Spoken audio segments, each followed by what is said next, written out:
বলতে কি বুঝতেছেন? নিচে যাব ঠিকই, কিন্তু সাইজ হয়ে যাব। ধরে কোন কি হয়ে যাব? সাইজ হয়ে যাব ইনশাল্লাহ। একটু মনোযোগ দিয়ে কথাগুলো শুনবেন, তাহলে আল্লাহ তো মৃত্যু দিবেই রে ভাই। যতই চেষ্টা করি বাঁচার কোনো উপায় নেই।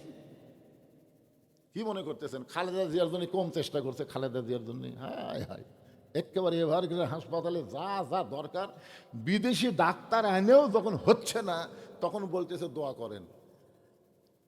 কি করেন? দোয়া করেন। তো দোয়া কার কাছে? তাহলে জীবন দেওয়ার মালিককে, মৃত্যু দেওয়ার মালিককে। তাহলে মরাটাও বিশ্বাস করা লাগবে, খালি বাঁচাটাই বিশ্বাস করবেন। ইমানের সাথে তার মৃত্যু হোক, এই দোয়াটাই হলো সবচাইতে দামি দোয়া। জোরে কোন কথা ঠিক কিনা? যাওয়া লাগবেই, খামাকা বেঁচে থাকা লাভ কি? বরং ইমানের সাথে যাওয়াটাই উত্তম। এই জন্য সবাই একটু মনোযোগ দিয়ে শুনবেন। আমরা এমন একজন আল্লাহ পাইছি ভাই, যে আল্লাহ পাওয়া হলো ভাগ্যের ব্যাপার। ধরে কর সুবহানাল্লাহ। কত মানুষ দুনিয়াতে বসবাস করে, কেউ ভগবান পাশে, কেউ গড কয়, কেউ ঈশ্বর কয়, কে কি কয় তার ঠিক নাই। আবার আমাদের মুসলমানের মধ্যে কিছু লোক আছে, ওরা আবার অহংকার করে আল্লাহ না কয়, কয় উপরওয়ালা। এরকম কিছু আছে না নাই? সেদিন দেখলাম বাংলাদেশে একটা বড় একজন নেতা ভাষণ দেওয়ার বলতেছে উপরওয়ালার ইচ্ছায় আমরা ভালোই আছি। আচ্ছা, উপরওয়ালা এটা কে?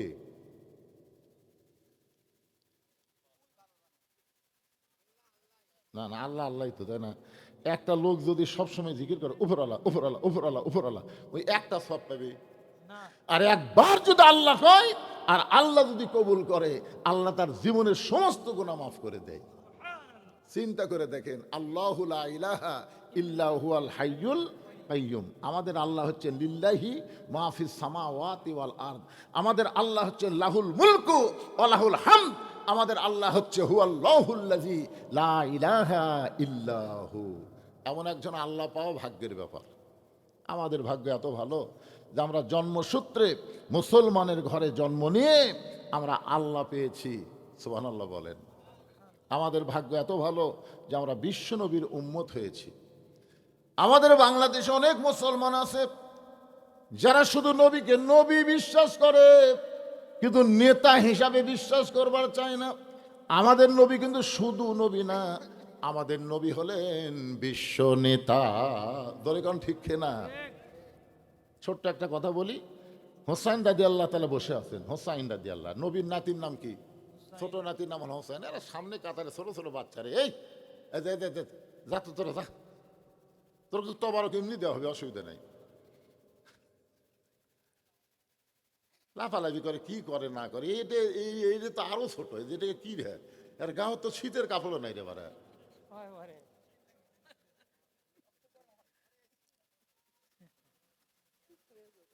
না না, শোনেন শোনেন, ছোট ছোট বাচ্চারা আসলে মাহফিলে আসায় একটা আল্লাহর রহমত।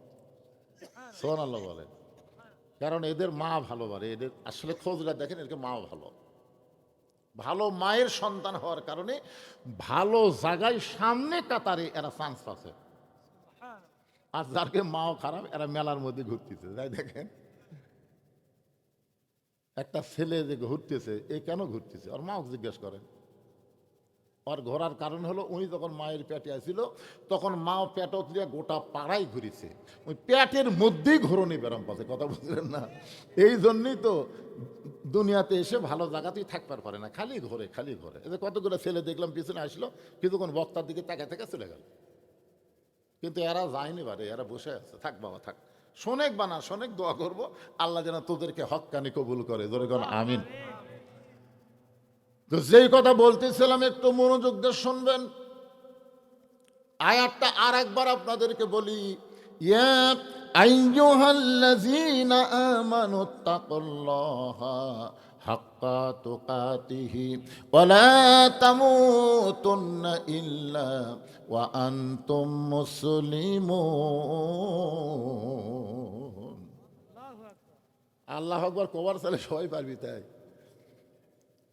আমি 11 সালে প্রথম যখন হজ করতে গেলাম, বুঝলেন, আমার এক সাথী ছিল, ওই জামরাইদার শয়তানক পাথর মারার সময় এক ঠ্যাঙের উপর ভর দিয়ে মারে। আমরা দুই ঠ্যাঙের উপর দিয়ে মারি পাথর, আর ওই এক ঠ্যাঙের উপর তুলে সেই ধরে মারে, বুঝলেন, পাথর লাগে আবার উষ্ঠে আসে। আমি করলাম, কে রে ভাই, শত শত হাজি সাহেব পাথর মারতেছে, কিন্তু তোর লাগা তো এরকম করে কেউ মারে না, কারণ কি? তাই হুজুর বুঝতেছেন না, শয়তান মারলি তো কলজে শান্তি পায়। আমি বললাম তাহলে আমি একটা কথা বলি। কি কথা?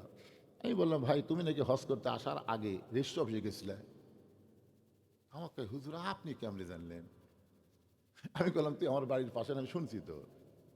আমি এটাও শুনলাম তুমি 18 বিঘা জমি ছেলেক দিছে আর মেয়েক দিছে মাত্র 1 বিঘা। হুজুর এইটা আপনি কি করে জানলেন? আমি বললাম পাগলা, ওটি পাথর নামেরা তোপ মার। কারণ ওই শয়তানের চাইতে তুই হলো বড় শয়তান, যে আল্লাহর কোরআনের ফারাজকে অস্বীকার করে নিজের ইচ্ছা মতো বন্টন করে। সে কোনোদিন ইনসান হতে পারে না, সে মানবরূপী বড় শয়তান। জোরে কোন কথা ঠিক কিনা? তো মানবরূপী যারা বড় শয়তান তারা আল্লাহ আকবার বলবার পারবে না ভাই। আল্লাহ আকবার বললে শয়তান থাকে না, শয়তান দৌড় দেয়। কিন্তু যার মধ্যেই শয়তান বসে আছে তার জবান দিয়ে আল্লাহ আকবার বের হবি না। আমাদের বাংলাদেশে বহু বড় বড় দল দাবি করে আমাদের দল সবচেয়ে বড়, ওই দলের মধ্যে কিন্তু আল্লাহ আকবার নাই। দেখছেন বহু স্লোগান আছে আল্লাহ আকবার নাই, কারণ কি? যেই দলে আল্লাহ আকবার থাকবে না ওই দলই হলো শয়তানের দল। ধরে বলেন কারো দল কথা কন না কেন? কোনটা আল্লাহর দল কোনটা শয়তানের দল এটা আবার চিনান লাগে। যেই দলের মিছিলে দেখবেন আল্লাহ আকবার নাই, বুঝবেন ওই পুরা দলই শয়তান।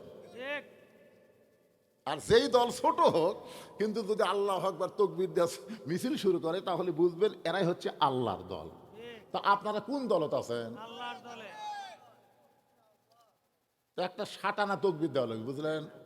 নারায়ে তাকবীর, আল্লাহু আকবার, নারায়ে তাকবীর, আল্লাহু আকবার, নারায়ে তাকবীর, আল্লাহু আকবার। আল কোরআনের আলো সংসদে জালো, আল হাদিসের আলো সংসদে জালো, নারায়ে তাকবীর, আল্লাহু আকবার।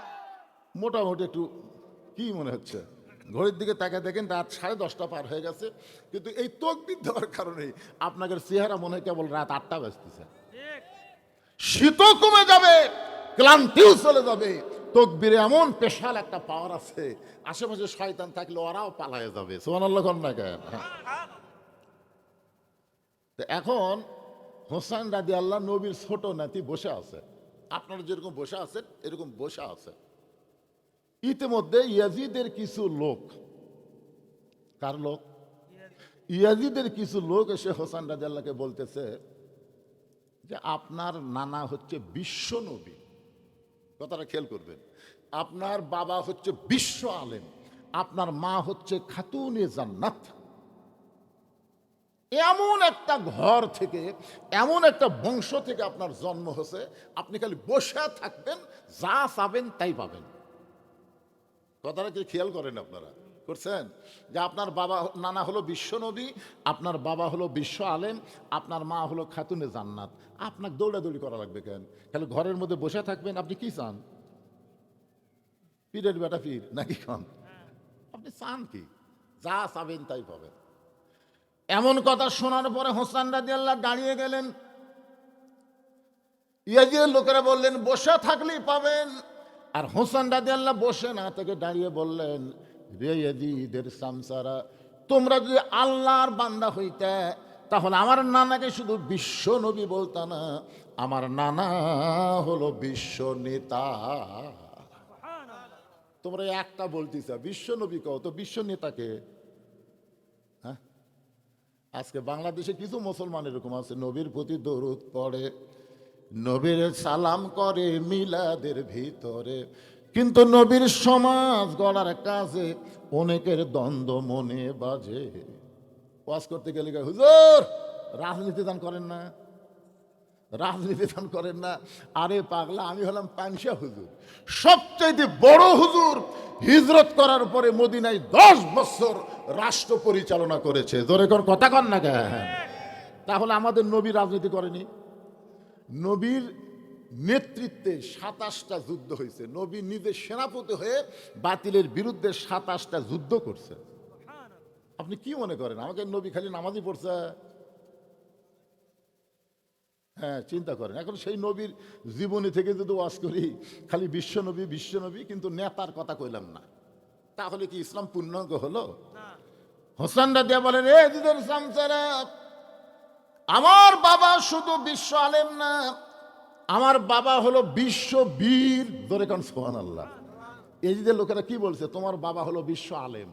হোসেন বলতেছে আমার বাবা শুধু বিশ্ব আলেম না, আমার বাবা হলো বিশ্ববীর। আপনারা বলেন তো, হজরত আলী কি শুধু বড় আলেম ছিল না বড় বীরও ছিল? আল্লামা সাইদি হুজুর শুধু বড় আলেম না, বড় বীর হওয়ার কারণেই হাসিনা থেকে অন্যায়ভাবে জেলখানা বন্দি করে রাখছে। জোরে কোন কথা ঠিক কি না? খালি যদি বড় আলেম হতো, কত বড় আলেম আছে বাংলাদেশও, একটাকে ধরে না। তার মানে কি? আলা সাইয়্যিদিনা মাওলানা মুহাম্মদ। এখানে আপনি বলেন তো, আরবিতে বললেন সাইয়্যিদিনা মাওলানা মুহাম্মদ, তার মানে দরুদের মধ্যে আপনি নেতা স্বীকার করলেন, কিন্তু দরুদের বাহিরে আপনি নেতা মানলেন না। এই দরুদ পড়ে কোনো কাজ হবে? হোসেন বললেন, শোনো, আমার নানা যদি শুধু বিশ্বনবী হইতো তাহলে আমার নানাকে মক্কা থেকে মদিনায় হিজরত করা লাগতো না। আমার নানা বিশ্ব নেতা হওয়ার কারণে আবু জেহেল চিন্তা করলো, নেতা থাকবো আমি আর আব্দুল্লাহর পোলা থাকবে ইমাম। আমাদের নবী ইমাম থাকলে কোনো সমস্যা নেই, কিন্তু নেতা যেই হওয়ার সচেতন আবু জেহেল করে, ই যদি নেতা হয় তাহলে আমার খবর কিরা। এই জন্য মক্কার ৩৭ জন নেতা গভীর রাতে আল্লাহ নবীর বাড়ি ঘেরাও করলেন। মক্কার ৩৭ জন নেতা, যাদের নেতার আসন টলমল করতেছে, আব্দুলের এতিম পোলা যদি নেতা হয়ে যায়, এই ভুয়া নেতা দুনিয়ার কোনো মানুষ মানবি? জোরে কন, ভুয়া নেতা মানবি? তো ভুয়া নেতারা চিন্তা করলো আসল নেতাকে খতম করা লাগবে, এই নেতা হওয়ার আগেই দুনিয়ার থেকে একে বের করে দেওয়া লাগবে। এই জন্য গভীর রাত্রে ৩৭ জন নেতা আল্লাহ নবীর বাড়ির চারিধার ঘেরাও করছে হত্যা করার জন্য। সবার হাতে একটা করে লাঠি আছে, কেউ বর্ষা লিছে, কেউ তীর ধনুক লিছে, এক একজন এক একটা লিয়ে নবীর বাড়ির চারিধার ঘেরাও করছে, নবী হত্যাই করবি। এমন সময় আল্লাহর নবী আলীর কাছে এসে কানে কানে বলতেছে, আলী রে, আমার বিছনায় তোমার ঘুম পাড়া লাগবে, শুধু ঘুম না, চাদর মুড়ি দিয়ে ঘুম পাড়বে। আলী বলতেছে, হুজুর আপনার বিছানায় যদি আমি ঘুম পাড়ি তাহলে আপনি কি করবেন?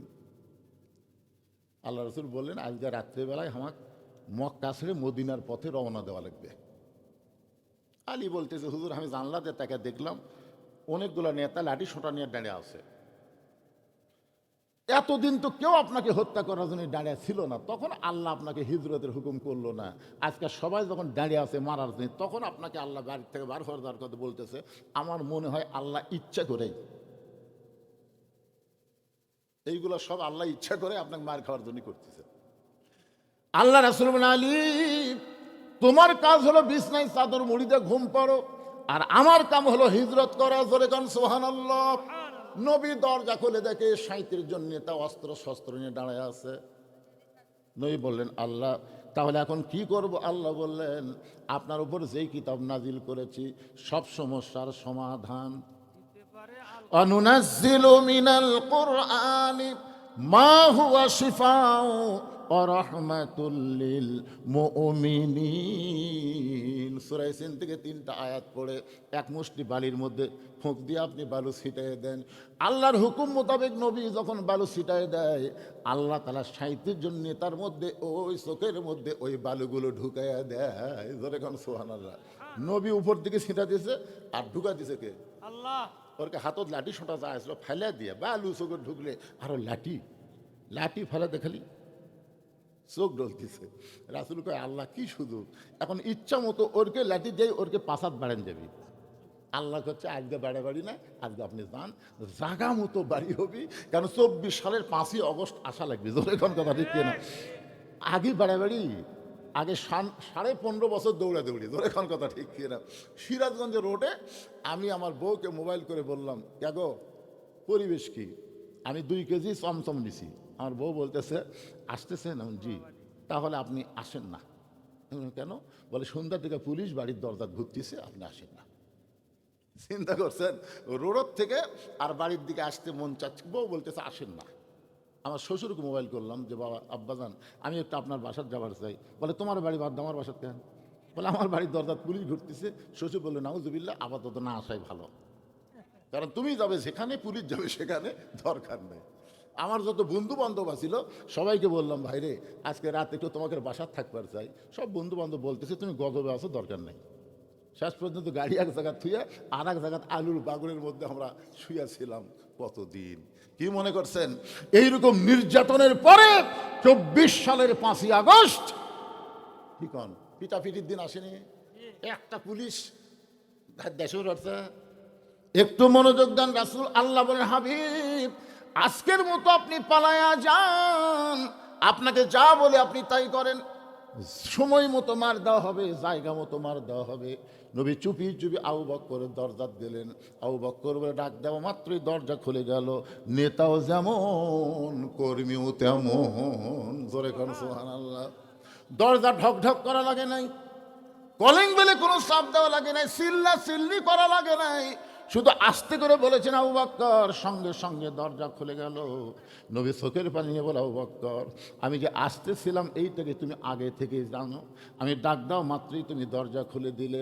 আবু বকর বলে, ইয়া রাসূলুল্লাহ কয়েক মাস আগে আপনি বলেছিলেন একদিন গভীর রাত্রে মক্কা থেকে মদিনায় হিজরত করা লাগতে পারে, আমাকে সঙ্গে করে আপনি মদিনায় যাবেন। সেদিন থেকে আজ পর্যন্ত কোনো রাত্রিবেলা ঘুমাইনি, বরং সারা রাত আমি দরজার কাছে দাঁড়িয়ে থাকি। আল্লাহ নবী এক টানে আবু বকরকে বুকের মধ্যে নিয়ে আবু বকরের কপালে একটা চুমা দিয়ে বলে, আল্লাহ আমি আবু বকরকে কি দিব, আমার তো দেওয়ার মতন কিছুই নাই। আল্লাহ বলেন, হাবিব আপনার পরে কেউ যদি আমার দোস্ত থাকে, সে দোস্তের নাম হলো আবু বকর। আবু বকরকে নিয়ে রওনা দিলেন। আবু বকর বলে, ইয়া রাসূলুল্লাহ মক্কা থেকে মদিনা হলো উত্তর দিকে, কিন্তু রওনা দিচ্ছেন পূর্ব দিকে, কারণ কি? রাসূল বলে, আবু বকর আল্লাহ হুকুম করেছে ওই যে একটা উঁচু পাহাড় দেখতেছ, ওই পাহাড়ের মাথায় চড়তে হবে। পাহাড়ের মাথায় একটা গর্ত আছে, এই গর্তের নাম হলো গারে সুর। এই গর্তের মধ্যে আমাদেরকে আত্মগোপন করা লাগবে। সুবহানাল্লাহ বলেন। আল্লাহ নবী আবু বকরকে আত্মগোপন করেছেন। এইদিকে রাত শেষ হয়ে গেল, রাতটা শেষ হয়ে সকাল হয়ে গেছে। আবু সুফিয়ান বলে, নেতা যেভাবে আমরা লাঠি সোটানে পহরা দিলাম, আমার মনে হয় ঘর থেকে আমাকে দেখে ভয়ে বাড়ায়নি। এখন কি করবেন? আবু জেহেল বলতেছে, এরকম 27টা নেতা একত্র হওয়া যাবি আজকে হসি মারার জন্যে। কে রে রাত চলে গেছে তো কি হচ্ছে, আমাকে উপর মক্কার কথা বলার কেউ আছে? কেউ যখন নাই, দরজা খুলে আজকেই মারবো রে। এই বাঁচা থাকলে আমাকে ভুয়া নেতৃত্ব চলবি না রে, এই বাঁচা থাকলেই কোরআন দিয়ে রাষ্ট্র চলাবে, আমাকে ভুয়া নেতৃত্ব শেষ হয়ে দেবে, আজকেই কাম সারা লাগবে। 7-8 জন নেতা একমত হয়ে আল্লাহ নবীর বাড়ির দরজা খুলছে। বাড়ির দরজা খুলে যেই মাত্র ঘরের দরজা খুলে তাকায় দেখে ওরে তামানে চাদর দিয়ে নাক দেখে ঘুম পাড়তিছে। ওরে তামানে চাদর দিয়ে কি দেখে? নাক দেখে। এটা কি করতেছে? এটা না না না, হাঁটুর মধ্যে কিছু বোঝাচ্ছেন। কে ভাই রে? কে রে? এইদিকে তাকান, এদিকে তাকান। আপনি যদি শুয়ে থাকেন, চোখই বন্ধ করে থাকেন, বক্তার সামনে এসে অন্ধ ইটার কথা বলতেছে না তো, ও যে চাদরালা না মুরব্বী যদি হন, আপনাকে যে ওয়াজ শোনা কি ফরজ? আপনার কোন তো এই ঠান্ডার মধ্যে ওয়াজ শোনা কি ফরজ? ফজরের নামাজ পড়া হলো ফরজ। ফজরের নামাজও নাই, ওয়াজ শুনে কি হবি ভাই? না এরকম থাকলে আপনার দেখা দেখে অনেকে অলস হয়ে যাবে। শরম নাই, শরম নাই। আপনি হয় চলে যান, না হয় কালো বক্তার দিকে তাকা থাকেন। তাকা থাকলে আল্লাহ তাআলা আপনার জীবনের সগীরা গুনাহ মাফ করে দিবে। জোরে কান সুবহানাল্লাহ। কথা বলেন, অত্যন্ত গুরুত্বপূর্ণ বিষয়। ঘরের দরজা খুলে তাকা দেখে ওরে তার মানে চাদর দিয়া নাক দেখে ঘুম পাড়তেছে। আবু জেহেল কয় কে, এক সারা রাত আমরা পহরা দিলাম, এক মারার জন্য আমরা সারা রাত পহরা দিলাম, আমাদের চোখে ঘুম নাই, আর চাদর মুড়িতে ঘুম পাড়ে। আসলে এটা কে? ওরা তো আর জানে না, ওরা মনে করছে নবী। উলিদ বিন মুগিরের হাতে একটা বর্ষা ছিল, ওই বর্ষাটা চাদরের উপর দিয়ে মাইরা নবী বিশ্বাস করে হত্যা করতে চায়। আবু জেহেল ফতুয়া দিছে, ঘুমন্ত মানুষকে মারা জায়েজ নাই। সুবহানাল্লাহ বলেন। ঘুমন্ত মানুষকে মারা জায়েজ নাই। উলিদ বিন মুগিরা বলে, নেতা যাকে মারার জন্য সারা রাত পহরা দিলাম আর সেই বেটা আরামে ঘুম পাড়ে, একে না মারা পর্যন্ত আমার কলিজার শান্তি নাই। এবেলা আবার যখন বর্ষা মারবার চাই, আবু জেহেল খফ করে বর্ষা ধরে বলতেছে, আমি যে তোর নেতা তুই কি আমাকে মানিস না? আমি যে তোর নেতা তুই কি আমাকে মানিস না? কতগুলা ক্যাডার দেখবেন অনেক সময় নেতার উপর দিয়ে কাম করবার চায়, এরকম কিছু ক্যাডার আছে না নাই? ধরে কান আছে না? হ্যাঁ, আবু জেহেল খফ করে বর্ষা ধরেছে, এক হাত দিয়ে চাদর টান দিছে, এক হাতে বর্ষা ধরেছে আর এক হাতে চাদর টান দিছে। চাদর টানতে দেখে চাদরের মধ্যে যে লাখ দেখা ঘুম পাড়ে, সে আল্লাহর নবী না, সে হইল আলী। আবু জেহেল বলতেছে, কে রে আলী? এই জায়গার তো নবী থাকার কথা রে, এই জায়গা তুই ঘুম পাড়িস, নবী গেল কোথায়? তাহলে আল্লাহর নবী গেল কোথায়? হযরত আলী মুস্কি মুস্কি হাসতেছে, ধরে গান সুবহানাল্লাহ। হাসার কারণ হলো দুইটা। এক নম্বর হাসার কারণ হলো নবী নিরাপদে চলে গেছে, তোদের পহরা দিয়ে কোনো লাভ হলো না, নবী আমার নিরাপদে আছে, ধরে গান সুবহানাল্লাহ। আর দুই নম্বর কারণ হলো যে তোমরা চেতন থেকে নবী পহরা দিলে, নবী কোথায় গেল তোমরাই জানো না, আমি ঘুমের মানুষ কেমনে জানবো? এই কথা যেই মাত্র হযরত আলী বলেছে, সঙ্গে সঙ্গে আবু জেহেলের মুকুট পড়ছে ছাই, চিল্লাই বলতে স আমরা এখন যাই। আবু সুফিয়ান বলে, নেতা এরই জন্যই তো আমরা তো জানলাতে বহুবার দেখছি, কিন্তু এরই জন্যই তো ই শুয়ে না থাকলে তো এক না হয় আমরা সাইজ করি। যেই বলছে আবু সুফিয়ান নেতা এরই জন্যই তো, এই শুয়ে না থাকলে তো আমরা বুঝতে পারতাম না, তাহলে এক সাইজ করি। সঙ্গে সঙ্গে হযরত আলী দুই হাত বাড়ায় ডাকতেছে, আয় সুবহানাল্লাহ।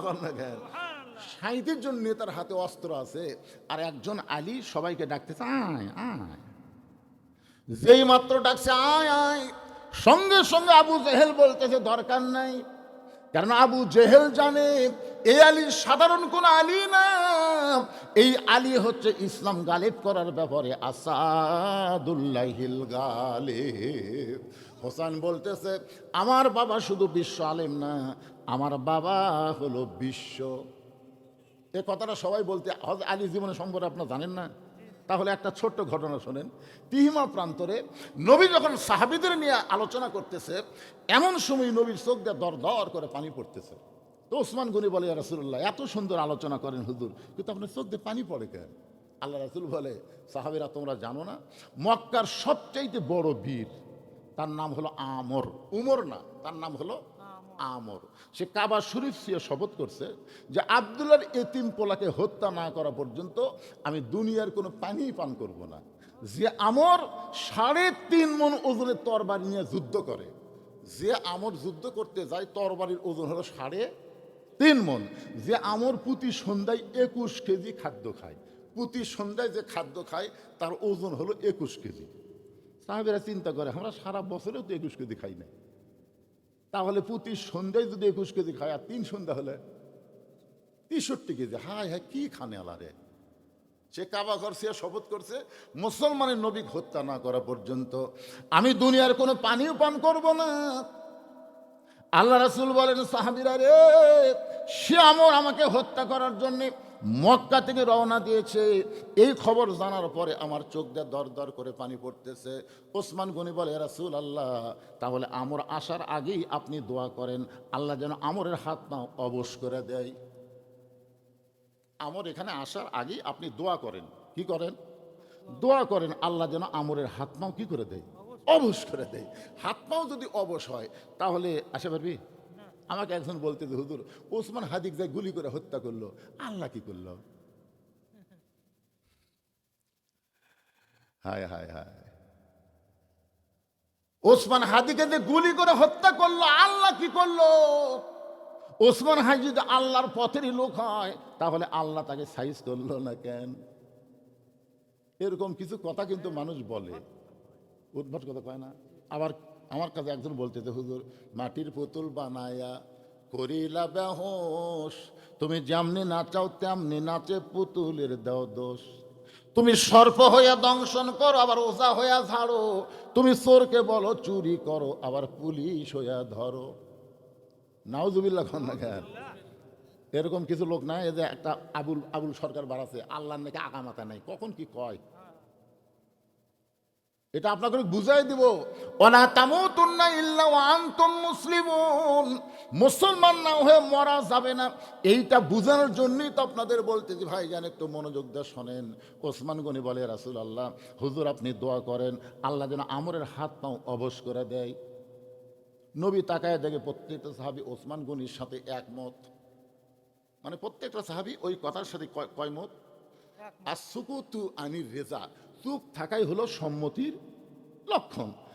তো নবী কি করছেন, দুই হাত তুলে আল্লাহকে বলতেছে, আল্লাহ আল্লাহ যে আমর আমাকে হত্যা করার জন্য কাবা ঘর সে শপথ করছে, আল্লাহ সেই আমরের হাত পা, এই হাত পা কয়েই নবী আর কথা কয় না, হাত পা তারপরে অবস্থা গলকবে না, কিন্তু নবীকার হাত পা বলতেই নবীর কথা বলতো। ইতিমধ্যে জিবরাইল এসে নবীকে বলতেছে, ইয়া আইয়ুহান নাবিয়্যু হারজিল মুমিনিনা আলাল কিতাল, ওগো নবী যারা আপনার ওয়াজ শুনতেছে, যারা আপনার ওয়াজ শুনতেছে তাদেরকে আপনি সৈন্য হিসাবে গড়ে তোলেন, তাদেরকে আপনি সৈন্য হিসাবে গড়ে তোলেন। যে কোনো সময় মক্কার কাফেরেরা মদিনাকে আক্রমণ করতে পারে, আপনি দোয়া দিয়ে দরুদ দিয়ে মদিনা রক্ষা করতে পারবেন না। মদিনা রক্ষা করতে গেলে কাফের বেঈমানদের বিরুদ্ধে অস্ত্র ধরা লাগবে। জোরে কোন কি ধরা লাগবে? খালি এই দুই হাত না, এই দুই হাতত লাঠি নেওয়া লাগবে। খালি দোয়া দিয়ে কাম সারবেন। মুয়াজ্জিন বলতেছে হুজুর যে হারে গ্রামে চুরি শুরু আছে একটু দোয়া করেন তো আল্লাহ চোরের হাত থেকে যেন ভাদারকে বাঁচাই। এখন ইমাম সাহেব বলতেছে এশার নামাজের পর সবাই বসবেন, ভাই কেউ যাবেন না। সবাই বসেছে, বলে 3 বার সূরা ইখলাস পড়েন, 11 বার দরুদ শরীফ পড়েন, 7 বার আস্তাগফিরুল্লাহ পড়েন।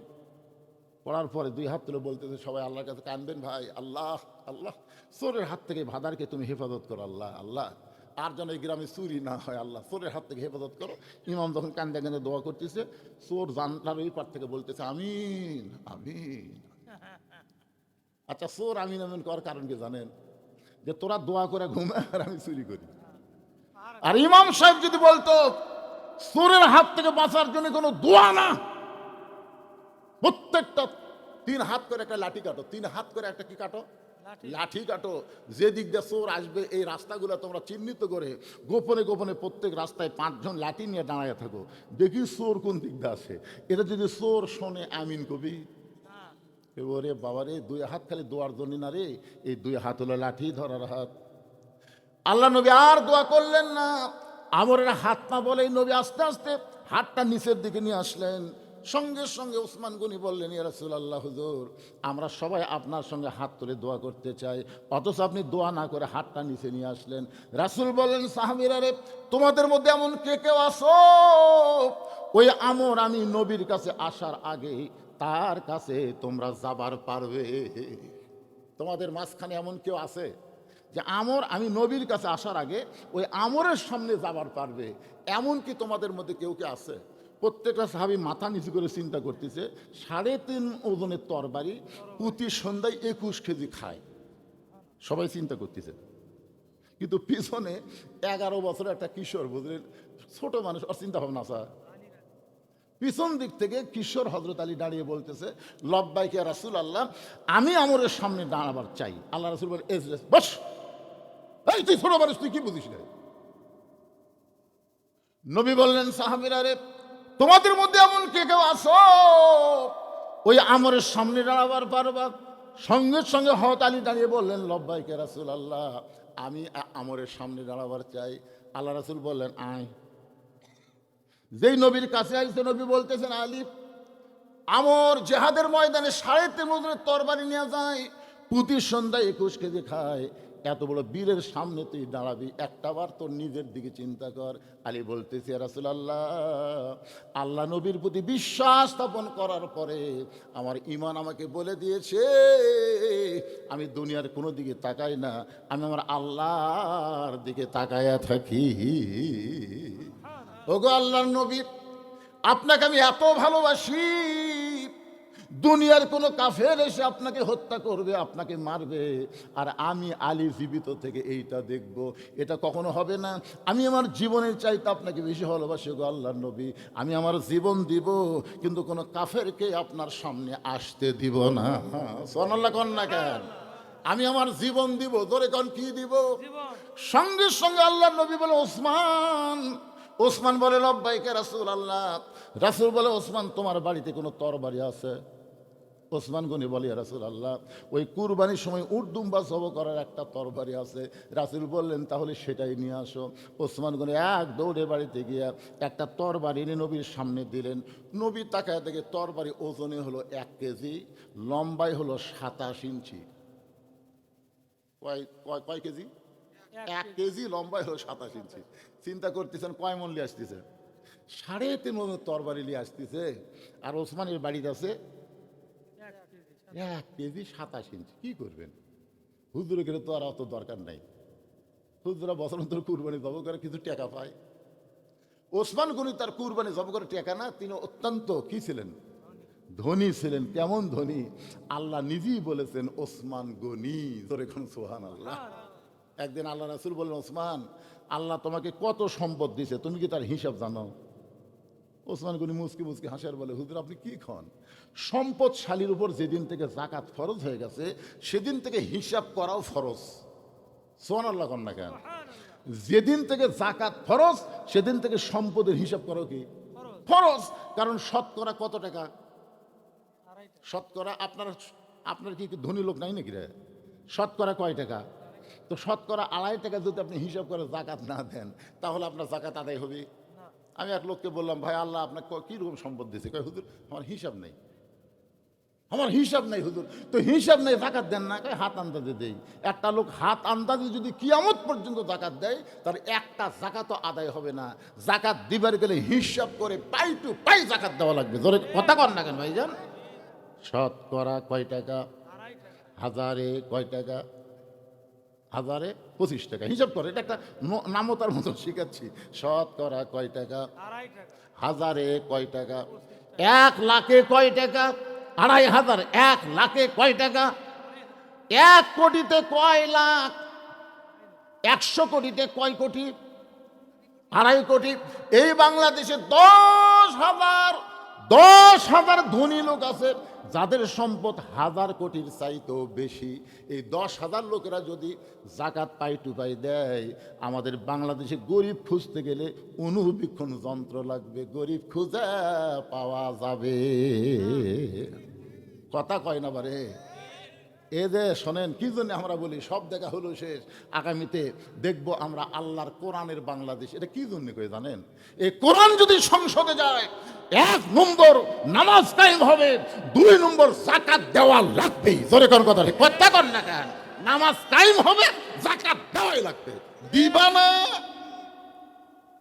এখন চিন্তা করেন 1,000 কোটি টাকা এরকম 10,000 লোক আছে, তারকে যাকাত দিলি আই হিসাব করেন, ক্যালকুলেটর ছাড়া হিসাব হবি না রে ভাই। আর আমাদের গরিবগুলা সুদের উপর কিস্তি লেয়। গ্রামীণ ব্যাংক আশা কি আর এই গ্রামে ঢোকার চান্স আছে?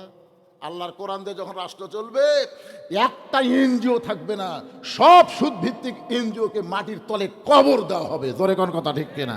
কবর দেওয়া হবে। ধনীদের উপরে সংসদ থেকে নির্দেশ করা হবে কোনো গরিব তোর বাড়িতে আসবি না, তুই গরিবের বাড়ি যা। ঠেকা গরিবের না, ঠেকা হলো তোর। শতকরা 2.5 টাকা গরিব যদি না লাই তুই জাহান্নামত যাবি। এখন ধনীরা ব্যাগ ভরা টাকা নিয়ে আসে ঢাকার থেকে আপনাকে বাজারে আসবি টাকা নিয়ে, জানেন? টাকা আসে খালি খুঁজবি। বাজারের লোকেরা চিন্তা করবি দরকার না খায় মর্ম, কিন্তু জাকাতের টাকা নেব না। আমার এক দাদা ছিল, রোজা থাকে, বহু মুরব্বী মানুষ, তো তাকে বহু লোক ইফতারের দাওয়াত দেয়, কারো ইফতার গ্রহণ কর না। তবে একদিন দাদাকে বললাম দাদা আপনি মুরব্বী দিকে সবাই দাওয়াত দেয়, আপনি ইফতারে যান না কেন? দাদা বলতে হ্যাঁ কষ্ট করে রোজা থাকে সব দেবো, দরকার হলে পানি খাই ইফতার করবো রে, কিন্তু কাকু সোয়াব দিবার পারবো না।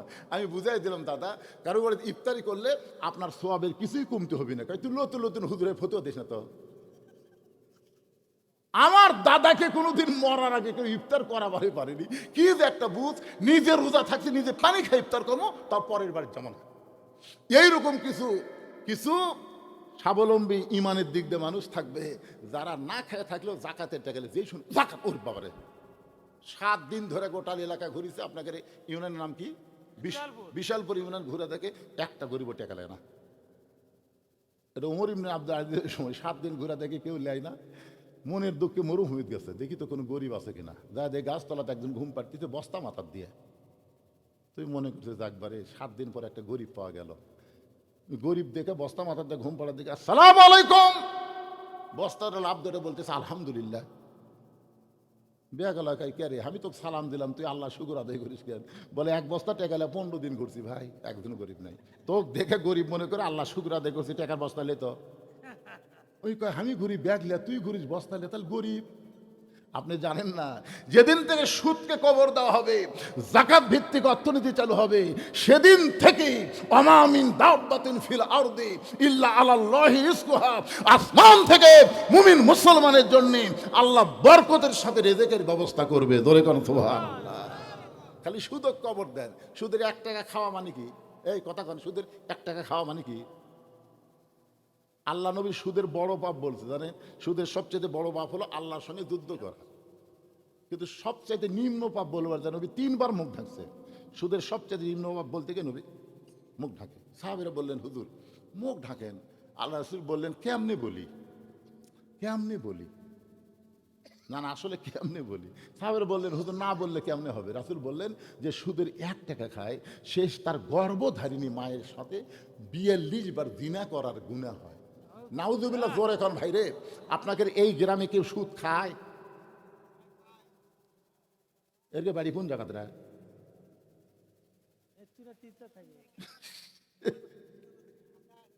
শোনেন, যদি কেউ সুদ দেয় তাকে আল্লাহ মাফ করতে পারে, কিন্তু যে খায় এটা হকুল ইবাদের মধ্যে পড়া যায়, আল্লাহ মাফ দিবে না যতক্ষণ পর্যন্ত যাদের কাছে সুদ লিছে তাদেরকে ফেরত না দেয়। আমার কথাই বুঝবার পারলেন? এই জন্য আমরা সকলে বলবো সব দেখা হলো শেষ, আগামীতে দেখবো আল্লাহর কোরআনের বাংলাদেশ। কারা কারা রাজি? 2 হাত তোলে আমার আল্লাহকে দেখান। এ যারা রাজি তারা হাত তোলেন। লিল্লাহে তাকবীর। আল্লাহু আকবার। আল কোরআনের আলো, সংসদের আলো, কোরআন হাদিস যেখানে, আমরা আছি সেখানে। দুনিয়ার মুসলমান এক হও, এক হও। লিল্লাহে তাকবীর। আল্লাহু আকবার। আলহামদুলিল্লাহ।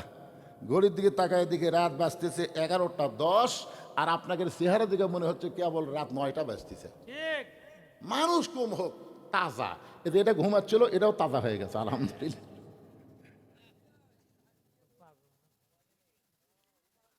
মাশাআল্লাহ মাশাআল্লাহ। ইমানে আমলে তারাক্কি দান করো, জোরে কোন আমিন। একটু মনোযোগ দিয়ে শুনবেন। আল্লাহ রাসূল ওসমান গনির কাছ থেকে 27 ইঞ্চি তরবারি ওজনে হলো 1 কেজি। জোরে কোন ওজনে কয় কেজি? 1 কেজি তরবারি নিয়ে হযরত আলীর হাতে দিয়ে বললেন আলী রে, তরবারির বিরুদ্ধে তরবারি নিয়ে দাঁড়ান লাগবে, তরবারির বিরুদ্ধে তসবিহ টুপি চলবি না। আপনারা কি মনে করতেছেন তরবারির বিরুদ্ধে তসবিহ টুপি চলবি? আল্লাহ নবী বললেন আলী এই তরবারি নিয়ে আমরের সামনে দাঁড়াও। হযরত আলী এক দৌড় মারছে। রাসূল পিছন দিক থেকে বলে আলী রে, তোমাকে আমি যাবার কইছি কিন্তু তুমি দৌড় শুরু করলা কেন? আলী বলতেছে ইয়া রাসূলুল্লাহ, ওই কাফের আমর আপনার পবিত্র চেহারা দেখার আগে আমি আলী ওকে জাহান্নামে পাঠাবার চাই। এটা কিসের শক্তি ভাই? এটা দেহের শক্তি না, এটা কিন্তু ইমানের শক্তি। ধরে কারণ কিসের শক্তি? ওই কাফের আমর আপনার পবিত্র চেহারা দেখার আগে আমি আলী ওকে জাহান্নামে পাঠাবার চাই। এই বলে হযরত আলী মারছে দৌড়। এদিক থেকে আমর আসতেছে, আমরের পিছনে 2000-এর মতন কাফেররা মিছিল করতেছে। মিছিলের সাউন্ডটা হলো মুসলমানের নবীকে কেউ বাঁচাবার পারবে না, মুসলমানের নবীকে কেউ বাঁচাবার পারবে না। এত বড় বীর কাবা শরীফ সে শপথ করছে আজকে মুসলমান নবীকে কে বাঁচাবে। এই মিছিল যখন করতেছে আর আমর হাতির মতন হাঁটতেছে, হাতির মতন তরবারি কাঁধে নিয়ে হাঁটতেছে, এমন সময় 27 ইঞ্চি তরবারি নিয়ে হযরত আলী আমরের সামনে দাঁড়ায় গেছে, একেবারে সামনাসামনি। আমর বলতেছে কে রে তুই রে? এই ফুচকা হাতত চাকুলিয়া কি? আমরের তরবারি আর আলীরটা চাকু। আপনারা জানেন না যেটাতে গরু জব করে এটা হলো ছুরি, আর যেটাতে চামড়া খোলে চাকু। বলতেছে এত ছোট চাকু নিয়ে তুই আমার সামনে দাঁড়াইলি রে ফুচকা, তুই কয় দিনের? তখন হযরত আলীর বয়স মাত্র 11 বছর। ধরে বলেন কয় বছর? একেবারে অ্যালাউ করে না, ডিনাই করে বলতে যে কয়দিনের বাচ্চা, ছোট্ট একটা চাকু নিয়ে আমার সামনে দাঁড়াইছিস। হযরত আলী সঙ্গে সঙ্গে কোরআন থেকে একটা আয়াত পড়ে ওই চাকুর মাথায় একটা ফুঁ দিয়া ওই চাকু দিয়ে আমরের সামনে একটা দাগ দিলেন। কোরআনের একটা আয়াত তেলাওয়াত করে চাকুর মাথায় ফুঁ দিয়া আমরের সামনে একটা দাগ দিয়ে বললেন, রে কাফেরের পাঁটা, তুই কত বড় বাপের বেটা, আল্লাহর নবী তো হত্যা করা দূরের কথা, এই দাগটা ডেঙ্গায় তুই এক ধাপ সামনে যা। সুবহানাল্লাহ না কেন? এদের দাগ দিতে এই দাগ দেওয়া বলতেছে, তুই কত বড় কাফেরের ফাটা, তুই কত বড় বাপের বেটা, আল্লাহ নবীক মারবি, আল্লাহ নবী, তাহলে দাগটা ডেঙ্গায় এক ধাপ সামনে যা যা। এই কথা যেই কইছে ভাই আমরের ভিতরে হযরত আলীর একটা সাউন্ড ছিল যার নাম হলো হায়দারি হাঁক। ধরে এখন কি হাঁক? হযরত আলী হায়দার। হযরত আলীর নামের পিছনে কিন্তু হায়দার শব্দ আছে। এখন আমি গেলাম, যাই দিকে হচ্ছে সোনালি কালারের বিশাল একটা গেট। আমরা গ্রামের লোক দরজা কই, ওরা গেট কয়। আমি চিন্তা করলাম, আমি ওই দরজার যা নবীর তরিকা মোতাবেক সালাম দিচ্ছি, আসসালামু আলাইকুম আহলাল বাইত। 3-4 বার সালাম দিলাম। ওই গেটের পাশে একজন পান বেচে, ওই হাঁকায়, হুজুর কি করতেছেন আপনি? আমি বললাম, বারে সালাম দিলাম তো। যতই সালাম দেন ওর কান পর্যন্ত যাবি না তো, তাহলে গেট খুলি কি করে? ওই ধারের দেখেন কলিং বেল আছে, চাপ দেন। এখন আর সালাম কালাম চলে না হুজুর, এখন চাপাচাপি চলে, চাপাচাপি চলে। আমি কলিং বেলের যেই চাপ দিছি বুঝলেন, আল্লাহর কি কাম, ওই কলিং বেলের সাউন্ড আবার বিদেশি কুত্তে ভরে হচ্ছে, মানে সাউন্ডটা কুত্তের সাউন্ড, ঘেউ ঘেউ করে উঠছে। আমি ভয় 3 ধাপ পিছনে গেছি, পানালা হাসতে বলতে, ভয় গেলেন কেন? কুত্তে না হুজুর, এটা তো আসল কুত্তে না, এটা কলিং বেলের কুত্তে হুজুর। আমি বললাম, এত সাউন্ড দুনিয়ার থাকতে এই কলিং বেলের কুত্তের সাউন্ড কেন? কিছুক্ষণ পরের দিকে আমার বন্ধু এসে দরজা খুললো। আমি বললাম, কে রে ভাই, এত সাউন্ড থাকতে কুত্তে কেন? হুজুর ফকিরের অত্যাচার। এখন কতগুলো ফকির বার আছে, এরা কলিং বেলের চাপ দেয় ভিক্ষা চায়। তা আমার এক লোক বন্ধু বলো, ফকিরের হাত থেকে যদি ব্যস্ত চাও তাহলে কুত্তে ঢুকাও। আমি কুত্তে ঢুকেছি, প্রথম এক ফকির ভিক্ষা নেওয়ার নিয়তে যেই চাপ মারছে, কুত্তার সাউন্ড শুনে চাউলের ব্যাগ ফেলে দে দৌড়, মানে যেটুকু ভিক্ষা করছে ওটাও নিয়ে নামানি, ওটি ফেলে দে দৌড় মারছে। এলাকার মধ্যে যত ফকির আছে সমস্ত ফকির বলছে, ওই গেটর যান যাস না, ওটি কিন্তু বিদেশি কুত্তে আছে। উই প্রচার করার কারণে একটা ফকির আর আসে না। আমি বললাম, ভাই রে, ফকির একটা মারাত্মক কথা কছে। কি কথা হুজুর? কি কথা জানিস না? ওই গেটে তো একটা বিদেশি কুত্তে আছে, সেই বিদেশি কুত্তেই তো তুই। বলে, আমি কুত্তা কেমনে হলাম? আরে পাগলা, আল্লাহ কোরআনে বলেছেন, আম্মা সাইলা ফালা তানহার, সাইলকারীকে ফিরাস না। আর তুই বিদেশি কুত্তার সাউন্ড দিয়ে তুই ফকিরের ব্যাগ পর্যন্ত কাড়ে লিছু। আমি লাইনি আর তুই লাইনি, ফেলে দেখাতে সেটা কি? আমার কয়, হুজুর ভুল হয়ে গেছে, আসেন। আমি বললাম, এই বাড়ি তাহলে তোমার? আমার দিকে তাকা কয়, কি করলেন? আমি বললাম, তাহলে এই বাড়ি তোমার? হুজুর আপনি কি করলেন? আরে পাগলা, এই বাড়ি কি তোমার? তখন কয়, হুজুর কয়েক কোটি টাকা দিয়ে তৈরি করছি, তারপরও বাড়ি। আমি বললাম, তাহলে এটা কি হয়ে গেছে? কয়, হুজুর এটা বাসা হুজুর। আপনি একটা মৌলানা মানুষ, এই জন্য তো মৌলানার আসলে মূর্খ। আপনি বাসাও চিনেন না, বাড়িও চিনেন না। কয়েক কোটি টাকা দিয়ে তৈরি করছে, এটা হলো একটা বাসা।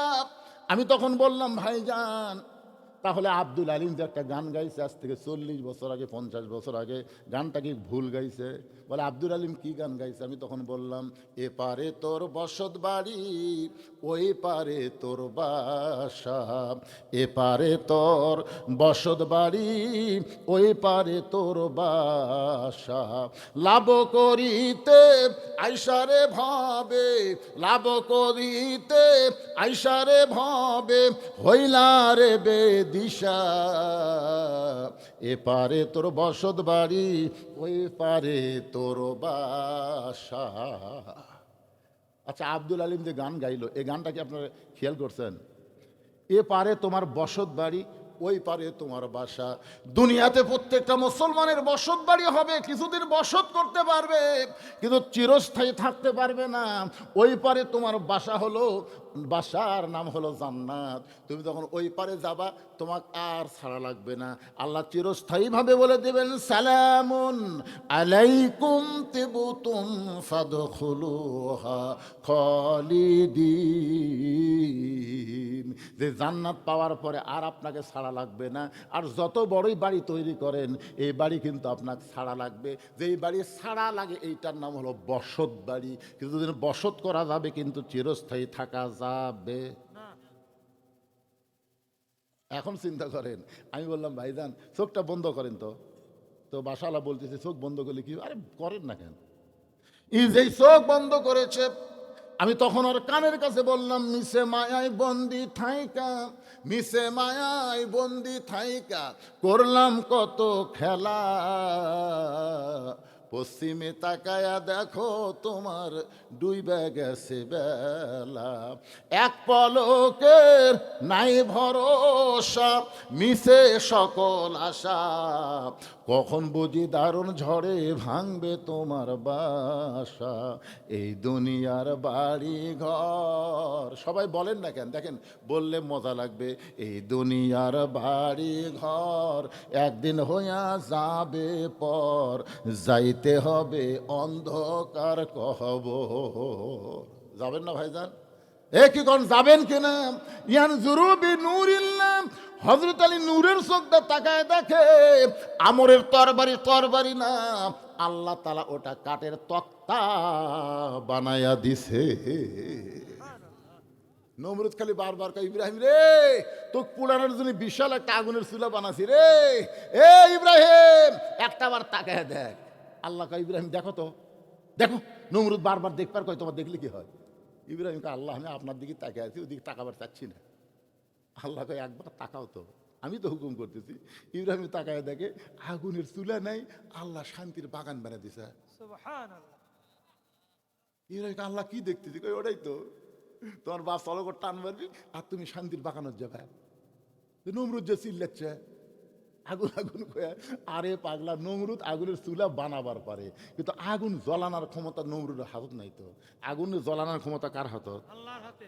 ফেরাউন খালি বারবার হলে মুসা রে আর পলাবার পারবি না, সামনে সাগর।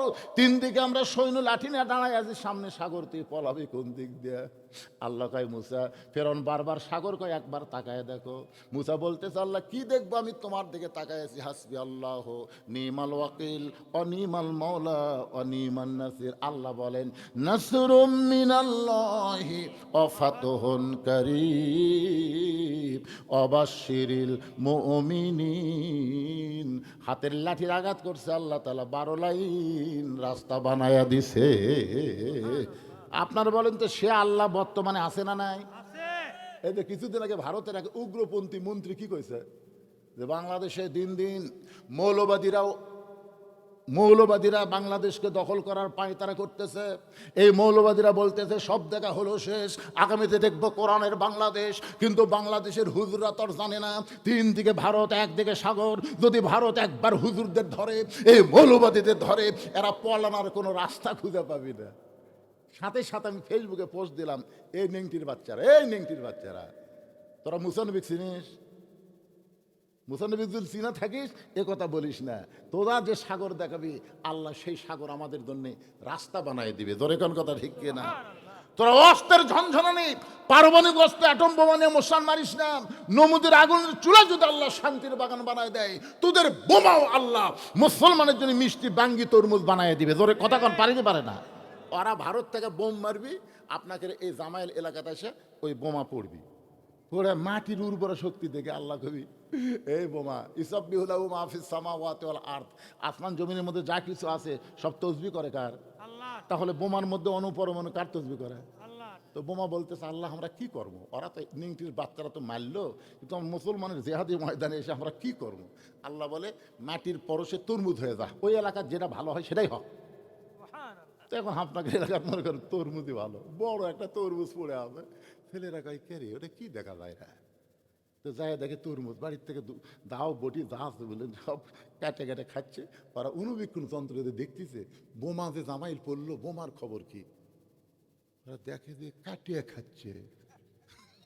সুবহানাল্লাহ। নেংটির বাচ্চারা জানিস না রে, জানিস না রে নেংটির বাচ্চারা, আমরা আমেরিকা, রাশিয়া, ব্রিটেন, ফ্রান্স, ভারতকে ডরাই না, আমরা ভয় করি আল্লাহর। জোরে বলেন কার?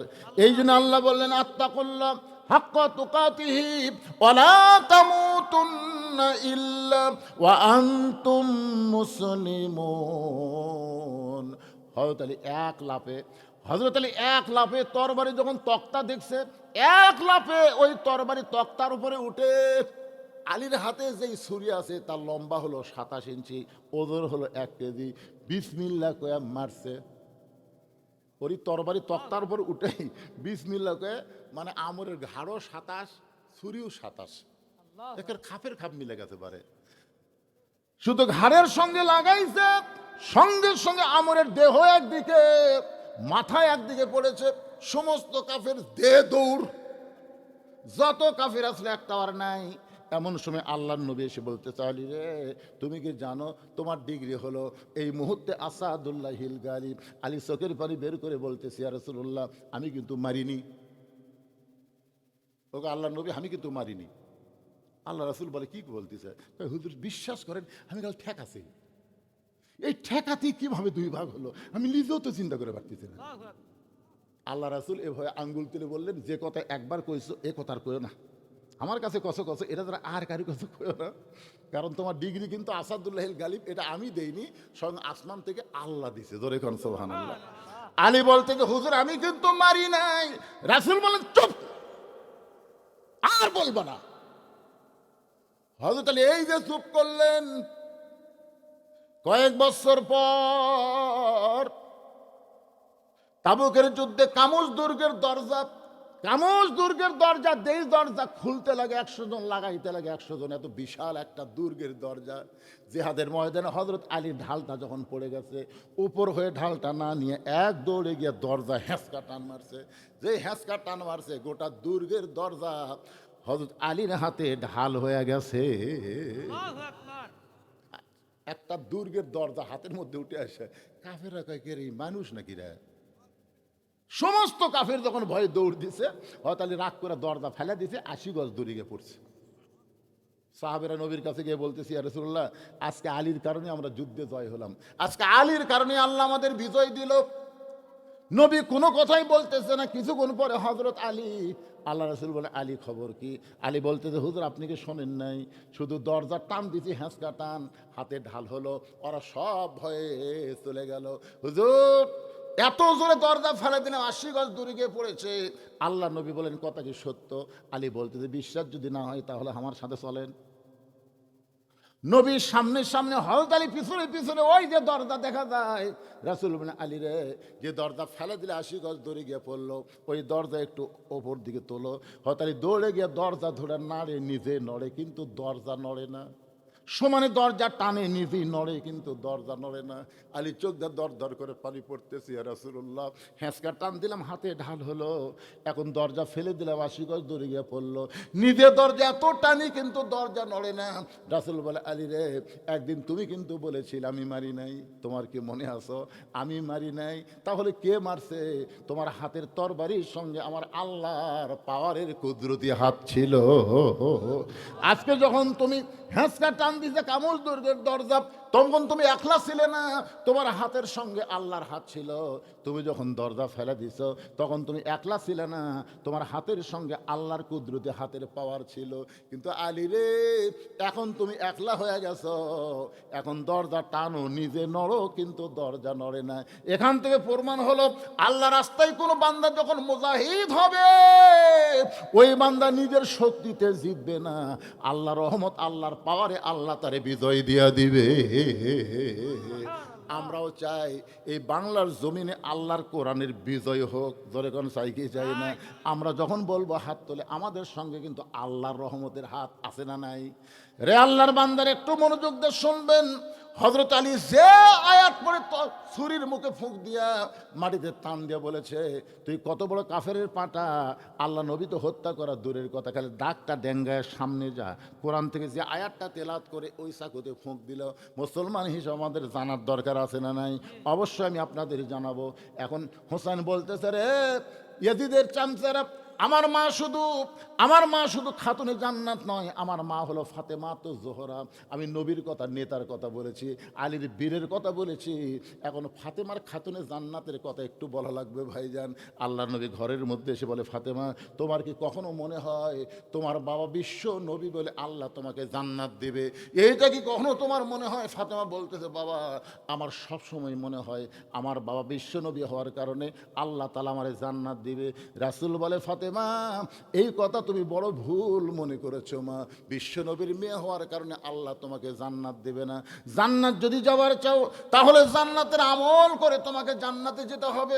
সঙ্গে সঙ্গে ফাতেমা হাঁটু গেড়ে নবীর সামনে বসে বলে, বাবা জান্নাতের আমল কি আমল করা লাগবে? রাসূল বলে, ফাতেমা মাত্র 4টা আমল করবা, মাত্র 4টা আমল করবা। 1 নম্বর হলো 5 ওয়াক্ত নামাজ। 5 ওয়াক্ত নামাজ সব সময় না, 5টা বার নামাজ পড়ো। 24 ঘন্টার মধ্যে নামাজের সময় হলো কয়টা? এ জোরে বলেন কয়টা? 5 ওয়াক্ত নামাজ পড়বে ও ফাতেমা। 12 মাসের মধ্যে 1 মাস রোজা রাখবে। সব সময় রোজা রাখা লাগবে না, 12 মাসে 1 মাস রোজা রাখবে। মেয়েদের জন্য 12 মাসে কয় মাস? এক মাস। কথা কয় না কেন? কতগুলো মেয়ে দেখবেন সোমবারে রোজা রাখে, বৃহস্পতিবারে রোজা রাখে, এরকম মেয়ে আছে না নাই? স্বামী এখন শীতের দিন রাতের বেলা খেলবার পারতেছে না, দিনের বেলা একটু খেলাধুলা করবি স্বামী, বুঝতেন? বউ বলতেছে, আসো গো গোসলের আগে একটু খেলি। বউ বলতেছে, আমি রোজা আছি। কি বুঝলেন? স্বামী কা এই জন্য মায়েদের বলবো, মা নফল নামাজ নফল রোজা স্বামীর হুকুম ছাড়া করা যাবে না। এ কথা কন না কেন? আল্লাহ রাসূল বলেছেন, আল্লাহর পরে কাউকে যদি সেজদা দেওয়ার হুকুম থাকতো তাহলে প্রত্যেকটা নারীকে বলা হতো তোমার স্বামীর পায়ে সেজদা করো। এই কথার দ্বারা রাসূল বুঝাইলেন আল্লাহর পরেই মেয়ে মানুষের কাছে সবচাইতে দামি ওই মহান ব্যক্তি হলো তার স্বামী। কোনো বউ যদি নফল নামাজের নিয়ত করে আর স্বামী যদি ডাকে, ক্যাগো, সঙ্গে সঙ্গে নামাজ বাদ দেওয়ার স্বামীর ডাকে উত্তর দেওয়া লাগবে। শুধু ফরজ নামাজের নিয়ত করলে স্বামী ডাকলে উত্তর দেওয়া যাবে না, কারণ আগে আল্লাহ তারপরে স্বামী। আমার কথা কি বুঝলেন? তাহলে রমজানের ফরজ রোজা করো, তো এত রোজা কে করবার কথা রে? হ্যাঁ, রোজা যদি করবার চাস 50 বছরের পরে কর, যখন খেলাধুলা করার শক্তি থাকবে না তখন রোজা কর। এই জুয়ান বয়স আমি একটু অ্যাঙ্গেলে বুঝে দিলাম, পরে আপনার বুঝা নেবেন, বুঝলেন? সব কি আর বুঝা দেওয়া যায়? কে আবারে কি গল্প করতেছেন ময়নারা? জনগণ আপনাকে দিকে তাকায় তো, এই জন্য বলতেছে গল্প করলে মেলার যা জিলাপি খাও দাও। কি বিরক্ত হচ্ছেন? একটু মহব্বত না জিকির করেন, লা ইলাহা ইল্লাল্লাহ, জোরে লা ইলাহা, লা ইলাহা ইল্লাল্লাহ মুহাম্মাদুর রাসূলুল্লাহ সাল্লাল্লাহু আলাইহি ওয়াসাল্লাম। আল্লাহ রাসূল বলেন, ফাতেমা সারা বছর রোজা থাকা লাগবে না, মাসে বছরে কয় মাস? 1 মাস রোজা থাকলে রোজার হক আদায় হবে। ও ফাতেমা, সবসময় স্বামীর খেদমত করা লাগবে না। স্বামী যখন খেদমত চাবে তখন খেদমত করবা, নিজের ইচ্ছায় স্বামীর খেদমত করবা না। স্বামী চাইলে খেদমত করবা। মায়েরা শোনেন, আপনি যখনই নিজের ইচ্ছায় স্বামী খেদমত করবার যাবেন তখন বোঝা যাচ্ছে আপনার মধ্যে শয়তানি আছে। হয় স্বামীর বাপের বিরুদ্ধে, না হয় মায়ের বিরুদ্ধে ওয়াজ করবি। তাছাড়া হঠাৎ এরা এতই রাবিয়া হলো কোথা থেকে? এই জন্য রাসূল বলেছেন, স্বামী যখন খেদমত চাবে তখন স্বামীর খেদমত করবে। আল্লাহ নবী চোখের পানি নিয়ে বললেন, ফাতেমা শুধুমাত্র সতীত্বের হেফাজত, পর্দা করা, এটার কোনো অক্ত নাই মা, এটার কোনো সময় নাই, এটা সব সময় ফরজ। মেয়েদের যে আমলটা সব সময় করা লাগবে তার নাম কি? জোরে কর না কেন ভাই রে? আপনাকে এলাকার মেয়ে মানুষ মারা গেলে আপনার কয় কাপড় দেন? 5 কাপড়। 5টা দেন। আচ্ছা আপনারা বলেন তো, মরদ মানুষ আপনারা জানেন যে মেয়েদের যে পুরুষের চাইতে 2টা কাপড় বেশি লাগে, এই 2 কাপড় কোন জায়গাত বান্ধে? এটা শুনালেন, যদি না জানেন তো জানে নেবেন। একটা হলো সিনা বান, মানে বুকত বান্ধে, আর একটা হলো মাথাত বান্ধে। এখন বলেন তো, মরার পরে মাথাত কাপড় বাঁধলো কিন্তু বাঁচা থাকতে চুল বেচা খাইলো, তাহলে কি হবে কোন তো? না, বেঁচা থাকতেই মাথার চুল বেচা খেলো, মেয়েদের মাথার চুল শুধু একজন পুরুষ দেখতে পারবে, সেই পুরুষ হলো তার স্বামী। স্বামীর সামনে মাথায় কাপড় দেওয়া লাগবে না, আর স্বামী ছাড়া বাপ ভাই যারাই হোক সবার সামনে মাথার কাপড় দেওয়া লাগবে। শুধু একজন ব্যক্তির জন্য মেয়েদের মাথার কাপড় দেওয়া লাগবে না, সেই ব্যক্তি হলো তার কি কথা কয় না রে পারে স্বামী রে। এই চুল দেখবি স্বামী, স্বামী ছাড়া অন্য কেউ চুল দেখারই সুযোগ নাই। আর কতগুলো ফেরুয়ালা লাড়িয়ায় চাড়ায় কিনতে পারে, একেবারে মগজ থেকে বাইর করে দিছে, একদিকে 1 টাকা কাঁচা দিছে, এদিকে চুল দিছে, লাটতিছে লাটতিছে আর চুল দিচ্ছে। ভাবি ভাবি এই সামান্য ভাবি, আর একটু একটু নাই ভাবি। তখন বলতেছে ভাই আর তো নাই, মানে স্বামী খালি প্যারাশুট তেল কিনে দিচ্ছে, জুই তেল কিনে দিচ্ছে ওর চুল দেখার জন্যে, আর ওই খালি সমানে বাড়িতে গেছে যাই দেখি তো আর একটু নাই তো কি করি, মুড়া চিরো নিলিয়া বুঝলেন, মাথাত খালি একাধারছে মারিয়া কিছু তুলে আমি কই, ভাই দেখেন তো।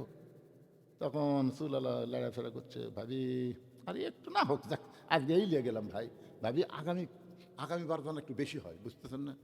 এখন আপনারা বলেন যে মেয়ে মানুষের মাথার চুল একটা ফেরুওয়ালা একটা চুলওয়ালা লাড়িয়া চাড়িয়া কিনলো, ওর মাথা মরার পরে কাপড় দিয়ে লাভ হবে? না। কি কথা বলে? তাহলে যেই স্বামীর বউ চুল বেচা খাচ্ছে, হ্যাঁ আপনাদের খবর কি ভাই? একটা বউকে আল্লাহ কিছু বলবে না, একটা বউকে আল্লাহ কিছু বলবে না, সব বলবি স্বামী। রাসূল বলেছেন আর দায়ুসুল আয়াদাখুলুল জান্নাহ, দায়ুস কোনোদিন জান্নাতে যাবে না। দায়ুস কে রে? এই তোর কি হলো রে? এই 4টা পোলা দিয়ে পাঠা দিলে হয়। এই চুপ থাকো বাবা। আমার মায়েরা শোনেন, মরার পরে খাটনি পর্যন্ত চাদর দিয়ে ঢাকে। কি জন্য মরার পরে 5টা কাপড় আবার খাটনি চাদর দিয়ে ঢাকে? কারণ মরার পরে যদি এমন পর্দা হয়, তাহলে জীবিত অবস্থা পর্দা কেমন করা লাগবে একটু মা বোনদের খেয়াল করা দরকার আছে না নাই?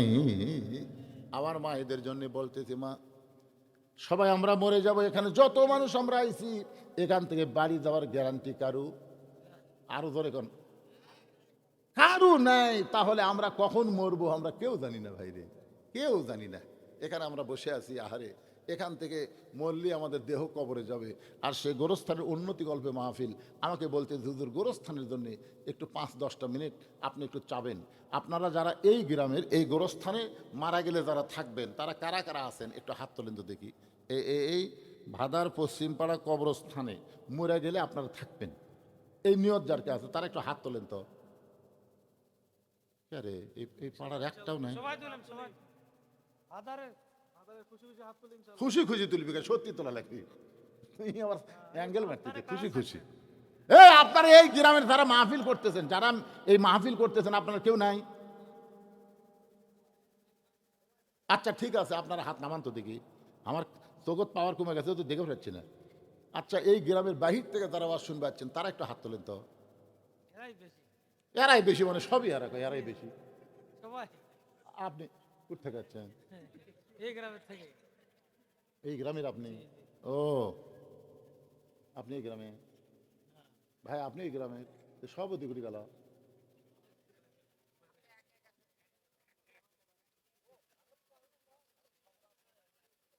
না শোনেন, বাহিরে যারা আসছেন, আপনারা যারা বাহিরে আছেন, বাহির থেকে যারা আছেন, তাদের কাছে আমার কোনো চাপ নেই, তাদের কাছে কোনোই চাপা থাকবে না। আপনার খুশি মতো আপনাদের বাপ মা কবরে গেছে, যাদের দাদা দাদি কবরে গেছে, শুধুমাত্র তাদের কবরকে জান্নাতের টুকরা বানানোর জন্য এই গোরস্থানের উন্নতি কল্পে একটা কোরআন শরীফ বাবদ 500 টাকা দেবেন। একটা কোরআন শরীফ বাবদ, কোরআন শরীফ দেওয়া লাগবে না, একটা কোরআন শরীফ বাবদ 500 টাকা দিবেন।